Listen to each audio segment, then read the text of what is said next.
मेरे भाई की डेड बॉडी लेने आया हूँ। क्या क्या नाम था आपके भाई? इब्राज खान। क्या हुआ था उसके साथ? आनंद नगर मस्जिद में वो रोजा खोलने की अफ्तारी देने के लिए गया था और वहाँ पे कुछ हमला हुआ, वारदात हुई, पत्थर चोट हुई, उसको बहुत भयंकर तरीके से मारा है पुलिस ने और वहाँ के लोगों ने। थाने पे कुछ देर के लिए था वो, उसके बाद से थाने से लापता है। उसके सर पर तलवारें मारी है, चोट आई है, उसकी आंख तक बाहर निकाल दी है, पूरी आंख सफेद कर दी है, उसके पैरों पे निशान है घसीट के मारा है। खरगोन में हुई हिंसा ने कईयों के घर जला दिए। खरगोन में हुई हिंसा ने कई घरों का चिराग बुझा दिया। किसी का बेटा चला गया, किसी का भाई चला गया, किसी का पिता चला गया, पता ही नहीं चल रहा है। और पुलिस कार्रवाई किस पर कर रही है? पुलिस कार्रवाई उस पर कर रही है जो उस वक्त वहां मौजूद ही नहीं था। कोई कर्नाटक में था, उस पर कार्रवाई कर दी गई। कोई अस्पताल में एडमिट था, उस पर कार्रवाई कर दी गई।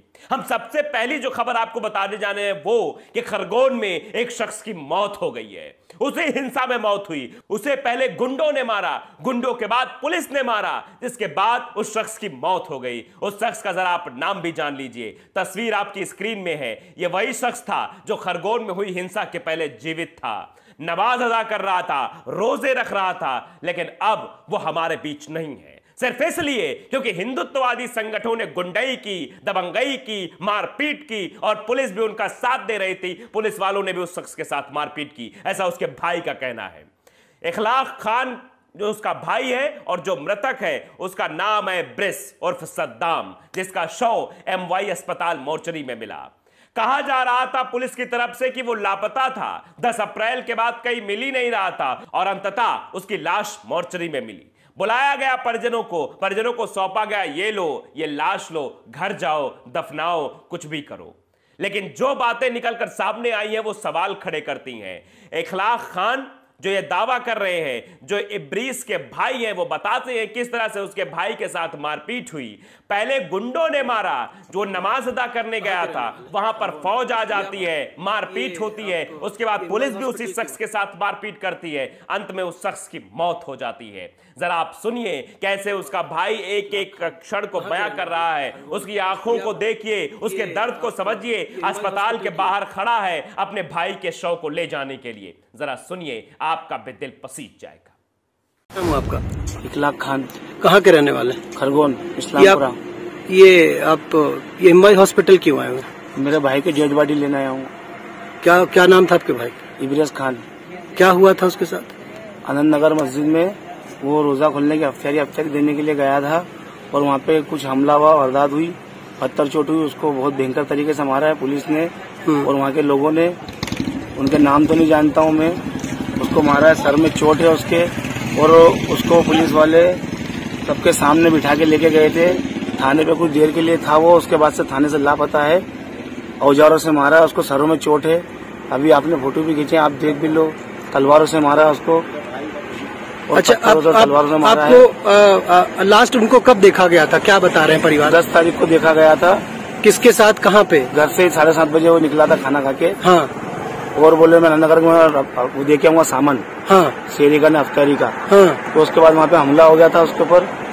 आनंद नगर के अंदर उसके सर पर तलवारें मारी है, चोट आई है, उसकी आंख तक बाहर निकाल दी है, पूरी आंख सफेद कर दी है, उसके पैरों पे निशान है घसीट के मारा है और 8 दिन से पुलिस ने उसका कोई जवाब पता नहीं। तो सुना आपने, 10 तारीख को आखिरी बार परिजनों ने देखा था, घर से खाना खा के निकला था, उसके बाद उसका कोई अता पता नहीं है। नमाज अदा करने गया शख्स अब इस दुनिया में नहीं रहा, सिर्फ इसलिए क्योंकि हिंदूवादी संगठनों का आतंक बदस्तूर जारी है।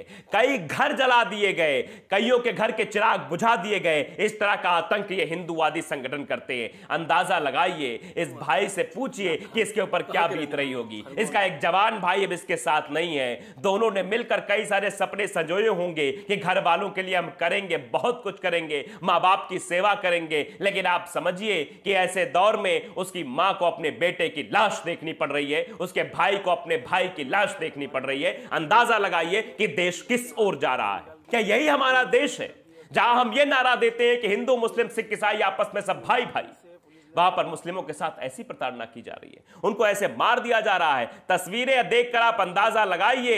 ये वीडियो अपने आप में कई सारे सवाल खड़े करेगा। काश ने वीडियो पहले ट्वीट किया और वीडियो ट्वीट करते हुए लिखते हैं, Ibrahim Khan Saddam who was missing since April found dead says police. Police का कहना है कि 10 अप्रैल से लापता इब्रीस खान उर्फ सद्दाम मृत पाया गया। पुलिस ने इब्रीस के परिवार को शव सौंपने के लिए इंदौर MY अस्पताल में बुलाया। परिजनों ने दावा किया कि उन्हें आखिरी बार उनके दोस्तों द्वारा घायल कोतवाली थाने में देखा गया था। थाने में देखा गया था, यानी थाने में वो घायल बैठा हुआ था। 10 अप्रैल को उसको देखा गया था, उसके बाद उसका शव MY अस्पताल में मिलता है। यानी ये संदेह है परिजनों का ये साफ कहना है कि पुलिस की मारपीट से उसकी मौत हुई है। जैसा कि भाई भी कह रहा है, पहले तो गुंडों ने मारा, घायल अवस्था में अस्पताल नहीं बल्कि उसको थाने में बिठाया गया और थाने में पुलिस वालों ने बदतमीजियां की, पुलिस वालों ने उसे मारा, इसलिए उसकी मौत हो गई। यह परिजनों का आरोप है। अंदाजा लगाइए आप, जिस पुलिस को हितैषी माना जाता है उसी पुलिस के कस्टडी में एक शख्स की मौत हो जाना यह दर्शाता है कि पुलिस रक्षक नहीं बल्कि भक्षक बन गई है।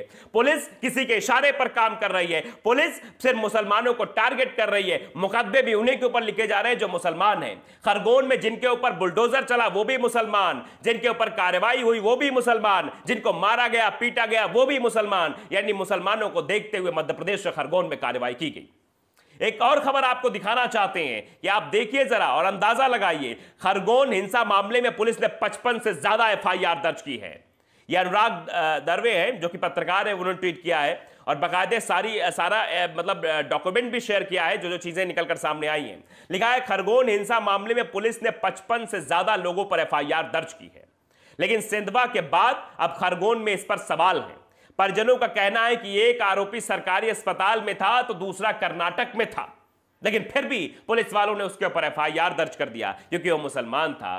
खरगोन में जो कार्रवाई हुई है वो इशारा कर रही है कि सिर्फ और सिर्फ मुसलमानों को टारगेट किया गया है। देखिए सारी चीजें लिखी गई हैं। रॉयल कल्याण समिति या अस्पताल की कुछ रिपोर्ट्स भी हैं।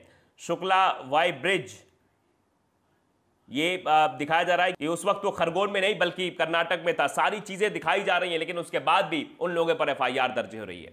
आपने देखा किस तरह से मध्य प्रदेश में पुलिस जा रही है घर में, मुस्लिम घरों में जा रही है, मुसलमानों के घर में उनके साथ मारपीट कर रही है, परिजनों को मार रही है और उनको जेल भेज रही है। महिलाओं तक के साथ बदतमीजियां की जा रही हैं और उनके बेटे और पोतों को जेल में भेज दिया जा रहा है। एक बुजुर्ग महिला की तस्वीरें हमने आपको दिखाई थी, कैसे उसको पीटा गया पुलिस के द्वारा। तो अंदाजा लगाइए पुलिस किस तरह से काम कर रही है। तो ये कहने में गुरेज नहीं है कि पुलिस रक्षक नहीं बल्कि भक्षक बन गई है। पुलिस लोगों को मार रही है, पीट रही है, उनको जेल में ठूस रही है। पुलिस ने कहा कि कड़ी सुरक्षा के बीच शव का अंतिम संस्कार करने के लिए परिजनों को सौंप दिया गया है। ये काश ने वीडियो ट्वीट किया है। लिखते हैं कि पुलिस का कहना है कि उसे खरगोन में दफनाया जाएगा। बहरहाल उनकी 65 वर्षीय मां मुमताज, उनकी पत्नी जो कि 24 साल की है, अभी भी उनकी वापसी की उम्मीद कर रही है। आसमान गिरने ही वाला है, यह बात काश ने लिखी है। घर वालों को यह उम्मीद थी कि उनका बेटा वापस आ जाएगा। 65 वर्षीय मां की आंखें पथरा गई थी बेटे का इंतजार करते करते, लेकिन बेटा लौट कर नहीं आया। आई तो उसकी लाश आई है। पत्नी उसका इंतजार कर रही थी कि 24 साल की वो पत्नी अपने पति का इंतजार कर रही थी कि पति आएंगे, साथ में बैठकर हम रोजा इफ्तार करेंगे, लेकिन हाँ पति कहां आने वाला था, क्योंकि पुलिस कस्टडी में तो उसकी मौत हो गई है। परिजनों का कहना है कि 10 अप्रैल को हमने पुलिस के पास देखा था, पुलिस उसे बिठाए हुए थी, लोग उसे मारपीट रहे थे और अंततः उस बेचारे की मौत हो जाती है। अंदाजा लगाइए आप कि मध्य प्रदेश पुलिस किस तरीके से काम कर रही है।